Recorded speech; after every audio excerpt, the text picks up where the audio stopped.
Hi friends, அனைவருக்கும் வணக்கம். தற்போது நாம் உருளைக்கிழங்கு பொரியல் செய்ய போகிறோம். அது எப்படின்னு பார்ப்போம். ஒரு கடாய் ஒன்று வைத்து கீழே அடுப்பத்தை வச்சுட்டு கடாய் சூடான உடனே நம்ம அதில் ஆயில் சேர்க்குறோம். ஃப்ரெண்ட்ஸ், இந்த உருளைக்கிழங்கு பாருங்கள், பொடியாக நம்ம தேவையான சைஸ் கட் பண்ணி வெந்நீரில் போட்டு லைட்டாக மஞ்சாத்தூள் போட்டு நல்லா வேக வச்சு நம்ம எடுத்துருக்கோம். இங்கே பாருங்கள், தோல்லாம் உரிச்சாச்சு. தோலை உரித்து நம்ம மஞ்சாத்தூள் போட்டு நல்லா வெந்நீரில் வேக வச்சு தோல் உரித்து இந்த பாருங்கள், நல்லா இந்த மாதிரி சாஃப்டாக உடச்சோன்னு மசியணும். இந்த அளவுக்கு வேக வச்சு எடுத்து வச்சுக்கோங்க. நீங்கள் முழுசாக வந்து கட் பண்ணி அவசியம் இல்லை. நீங்கள் வேக வச்சு தோல் உரிச்சிட்ட பிறகு நீங்கள் கட் பண்ணாலும் ஓகே. ஆனால் மஞ்சாத்தூள் போட்டு வேக வைங்க. எண்ணெய் சூடாகிடுச்சு. இப்போது சிறிதளவு சோம்பு காஞ்ச மிளகாய் சேர்க்கப்படுகிறது. அதோடு கடுகு உளுத்தம் பருப்பு எல்லாம் ஒரு டேபிள் ஸ்பூன் அளவு ஏற்றுக்கோங்க. கடுகு உளுத்தம் பருப்பு டேபிள் ஸ்பூனு, சோம்பு ஒரு டேபிள் ஸ்பூனு. இது பாருங்கள், இதில் கடலைப்பருப்பு. அடுத்தது கடலைப்பருப்பு ஒரு கைப்பிடி அளவு போடுங்க. இது நல்லா பொன்னீர் மாவு வரைக்கும் வறுத்துக்கோங்க. லைட்டாக கருவேப்பிலை சேர்த்துக்கோங்க, ஒரு கைப்பிடி அளவு கருவேப்பிலை. பொன்னிறம் ஆகிடுச்சு. நம்ம இதோட பொடியாக நறுக்கி வைக்கப்பட்ட வெங்காயம்,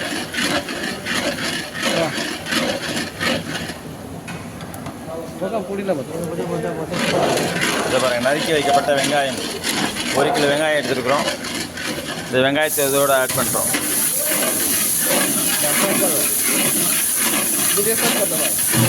இந்த வெங்காயம் நமக்கு 3/4 அளவு வேகணும். ஃபுல்லாக பொன்னிறமாக வேகக்கூடாது, அதே சமயத்தில் அரை வேக்காடாகவும் இருக்கக்கூடாது. ஒரு 3/4 பாக வேகிற அளவுக்கு நம்ம கிளறி விட்டுகிட்டே இருக்கணும். ஹாய் ஃப்ரெண்ட்ஸ், இது பாருங்கள், நல்லா பொன்னிறமாக இப்போது ஆகிறதுக்கு முன்னாடி 3/4 வேக்காலாம் நமக்கு இந்த பதம் வந்துடுச்சு. 3/4 பாகம் நமக்கு வந்து பதமாக இருக்குது. நாம் 50 கிராம் இஞ்சி விழுது 50 கிராம், 50 கிராம் தான்.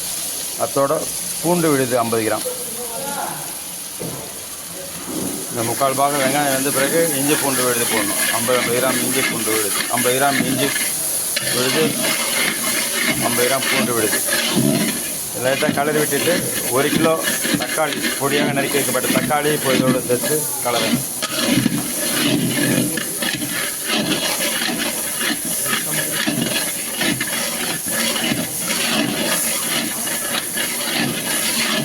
பாருங்க, இதோட இப்போ 1 கிலோ தக்காளி, பொடியாக நறுக்கப்பட்ட தக்காளி 1 கிலோ சேர்க்கப்படுகிறது.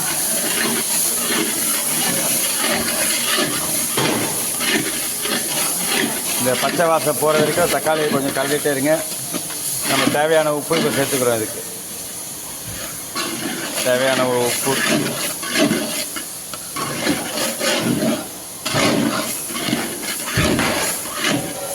உப்பு நமக்கு மஞ்சள் தூள் 10 கிராம்.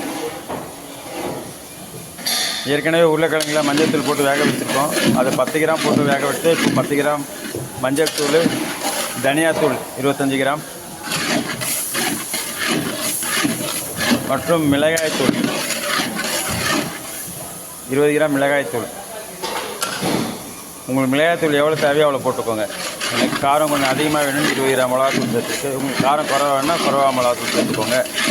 அதோட கரம் மசாலா நம்ம 1 டேபிள் ஸ்பூன் அளவு கரம் மசாலா.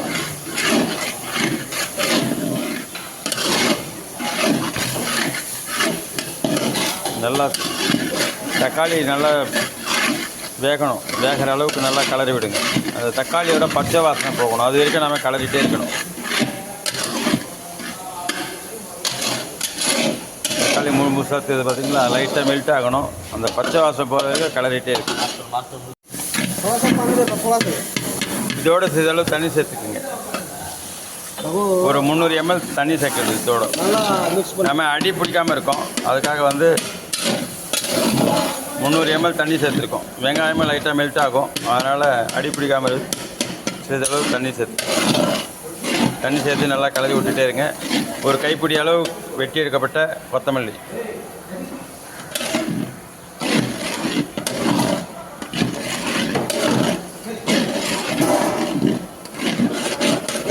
நல்லா தக்காளி வெந்து மெல்ட் ஆகிடுச்சுன்னா இதோட உருளைக்கிழங்கு ஆட் பண்ண வேண்டியது தான்.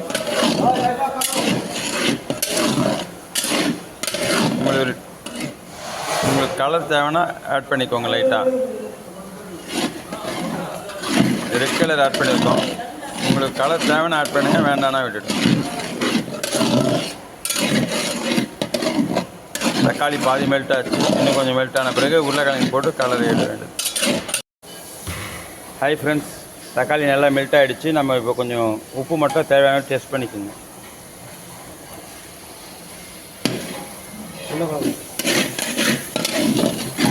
உப்பு பார்த்தீங்கன்னா செக் பண்ணி போட்டுக்கோங்க.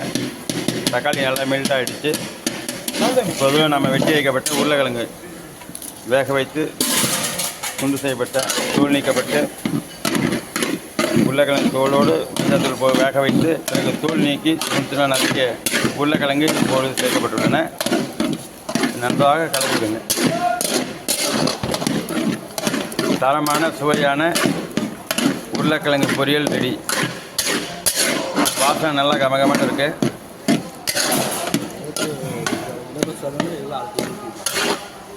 அவ்வளோதான். நீங்கள் எடுத்து ஒரு பாத்திரத்தை போட்டு சர்வ் பண்ணலாம்.